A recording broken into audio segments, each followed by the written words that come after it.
गांव के किनारे एक पुरानी हवेली खड़ी थी। दिन में भी उस हवेली को देखकर लोगों की रूह कांप जाती थी। रात होते ही वहां से रोने, चीखने और हंसने की आवाजें आती थी। गांव वालों का कहना था कि उस हवेली में मौत रहती है। मैं इन सब बातों पर विश्वास नहीं करता। भूत वूत सिर्फ लोगों की कल्पना होते हैं। आज रात मैं उस हवेली के अंदर जाकर सच पता करूंगा और साबित कर दूंगा कि गांव वाले बेवजह डरते हैं। राहुल, मुझे ये सब ठीक नहीं लग रहा। मेरे दादा कहते थे कि उस हवेली में जो गया वो कभी वापस नहीं आया। कहीं सच में वहां कुछ बुरा हुआ तो? मुझे बहुत अजीब सा डर महसूस हो रहा है। तू हमेशा इतना डरता क्यों है? हम बस अंदर जाएंगे, वीडियो बनाएंगे और वापस आ जाएंगे। कोई भूत हमारा कुछ नहीं बिगाड़ सकता। आज पूरी सच्चाई सामने आएगी। रात के ठीक 11 बजे 4 दोस्त टॉर्च और कैमरा लेकर जंगल की तरफ निकल पड़े। जंगल में अजीब सन्नाटा था, लेकिन उन्हें नहीं पता था कि मौत उनका इंतजार कर रही थी। तुम लोगों को वो आवाज सुनाई दी? ऐसा लगा जैसे किसी ने मेरे कान में फुसफुसाया, और मुझे बार बार ऐसा लग रहा है कि कोई हमारा पीछा कर रहा है। मुझे यहाँ बिल्कुल अच्छा नहीं लग रहा। चुप कर यार, पहले ही मेरा दिल जोर जोर से धड़क रहा है। अगर तू ऐसे बोलेगा ना तो मैं सच में भाग जाऊंगा। ये जंगल बहुत डरावना लग रहा है। जैसे जैसे वे हवेली के करीब पहुंच रहे थे, हवा और ठंडी होती जा रही थी। पेड़ों की परछाइयां अजीब आकार बना रही थीं और दूर कहीं किसी औरत के रोने की आवाज गूंज रही थी। राहुल, सुन, वो रोने की आवाज हवेली से ही आ रही है। कोई औरत मदद मांग रही है। हमें वापस लौट जाना चाहिए। ये सिर्फ हवा की आवाज है। तुम लोग बेकार में डर रहे हो। अब इतनी दूर आ गए हैं तो अंदर जरूर जाएंगे। कोई पीछे नहीं हटेगा। तभी हवेली का पुराना लोहे का गेट अपने आप खुल गया। उसकी तेज आवाज पूरे जंगल में गूंज उठी। चारों दोस्तों के कदम डर से वहीं रुक गए, लेकिन अब बहुत देर हो चुकी थी। चारों दोस्त धीरे धीरे हवेली के अंदर दाखिल हुए। अंदर चारों तरफ धूल और मकड़ी के जाले फैले हुए थे। टूटी हुई कुर्सियां और पुराने फोटो जमीन पे पड़े थे। ऐसा लग रहा था जैसे सालों से वहां कोई नहीं आया। ये जगह तो किसी कब्रिस्तान से भी ज्यादा डरावनी है। मुझे यहाँ किसी की मौजूदगी महसूस हो रही है। ऐसा लग रहा है जैसे कोई हमें घूर रहा हो। मेरा दम घुट रहा है। सब लोग शांत रहो। डरने की कोई जरूरत नहीं है। बस ध्यान से चारों तरफ देखते रहो और कोई अकेला मत जाना। अचानक ऊपर की मंजिल से कदमों की आवाज आने लगी। ठक ठक ठक, जैसे कोई धीरे धीरे सीढ़ियों पर चल रहा हो। चारों दोस्त डर के मारे ऊपर देखने लगी। ऊपर कोई है। मैंने साफ किसी को चलते हुए सुना। ये आवाज इंसान की नहीं लग रही। हे भगवान, हमें बचा लेना। राहुल, चल यहां से। मुझे बहुत बुरा एहसास हो रहा है। ऐसा लग रहा है जैसे हम यहां फंस चुके हैं।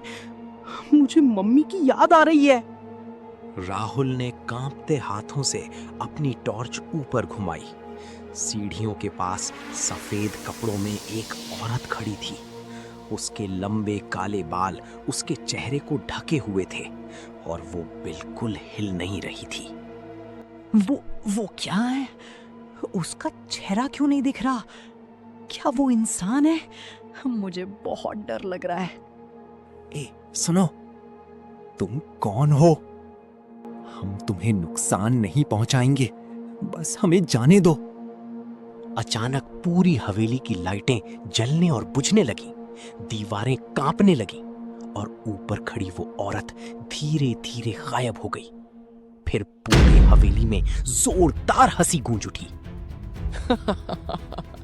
तुम लोगों को यहाँ नहीं आना चाहिए था। अब तुम कभी वापस नहीं जा पाओगे। ये हवेली अब तुम्हारी कब्र बनेगी और तुम्हारी आत्माएं हमेशा यहीं भटकेंगी।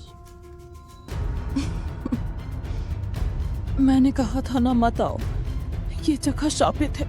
हमें अभी भागना होगा, अभी इसी वक्त। चारों दोस्त डरकर मुख्य दरवाजे की तरफ भागे, लेकिन दरवाजा गायब हो चुका था। अब वहां सिर्फ लंबी काली दीवार थी। उनकी सांसें तेजी से चलने लगी। दरवाजा कहाँ गया? अभी तो यहीं था। ये कैसे हो सकता है? हम यहाँ फंस गए हैं। कोई ना कोई रास्ता जरूर होगा। सब लोग अलग मत होना, हिम्मत रखो, हम यहाँ से निकल जाएंगे। अचानक ऊपर से किसी बच्चे के रोने की आवाज आने लगी। पूरे हवेली में वो आवाज गूंज रही थी। सीढ़ियों पर एक छोटा लड़का दिखाई दिया। उसका चेहरा आधा जला हुआ था। क्या तुम लोग मेरे साथ खेलोगे? मैं यहाँ बहुत अकेला हूँ। कई सालों से कोई मेरे साथ खेलने नहीं आया। तुम लोग मुझे छोड़कर तो नहीं जाओगे? नहीं नहीं, ये सपना है, ऐसा सच नहीं हो सकता। मुझे घर जाना है। भूतिया बच्चा अचानक गायब हो गया। अगले ही पल वो राहुल के ठीक पीछे खड़ा था। उसकी आंखें पूरी काली थीं और उसके चेहरे पर डरावनी मुस्कान थी। पीछे हटो, तुम आखिर चाहते क्या हो? हमने तुम्हारा क्या बिगाड़ा है? हमें जाने दो। कोई यहाँ से नहीं जाता। जो एक बार इस हवेली में आता है वो हमेशा के लिए यहीं रह जाता है। अब तुम सबकी बारी है। अचानक पूरी हवेली जोर जोर से कांपने लगी। दीवारों से खून जैसा लाल पानी बहने लगा। चारों तरफ चीखें गूंजने लगी और फिर अंधेरे में वही बूढ़ी औरत दिखाई दी। मैं कई सालों से नए शिकार का इंतजार कर रही थी। अब तुम सबकी आत्माएं मेरी होंगी। कोई भी इस हवेली से जिंदा बाहर नहीं जा सकता। अब मौत तुम्हारी सामने खड़ी है। बूढ़ी औरत धीरे धीरे हवा में तैरते हुए उनकी तरफ आने लगी। उसकी काली आंखों से अजीब धुआं निकल रहा था। पूरा हॉल बर्फ जैसा ठंडा हो चुका था। चारों दोस्तों के शरीर डर से कांप रहे थे। तुम लोग अब बच नहीं सकते। ये हवेली मेरी है और जो यहाँ आता है वो हमेशा के लिए मेरा हो जाता है। राहुल, कुछ करो, वो हमारे बहुत करीब आ रही है। मुझे बहुत डर लग रहा है। मैं यहाँ मरना नहीं चाहता। राहुल ने चारों तरफ नजर दौड़ाई। उसे एक लंबा अंधेरा गलियारा दिखाई दिया। वो तुरंत अपने दोस्तों को लेकर उसी तरफ भागने लगा। पीछे से बूढ़ी औरत की डरावनी हंसी गूंज रही थी। जल्दी भागो, पीछे मत देखना। अगर रुक गए तो वो हमें पकड़ लेगी। दौड़ो जल्दी। ये गलियारा खत्म ही नहीं हो रहा। हम कब से भाग रहे हैं। मुझे ऐसा लग रहा है हम गोल गोल घूम रहे हैं।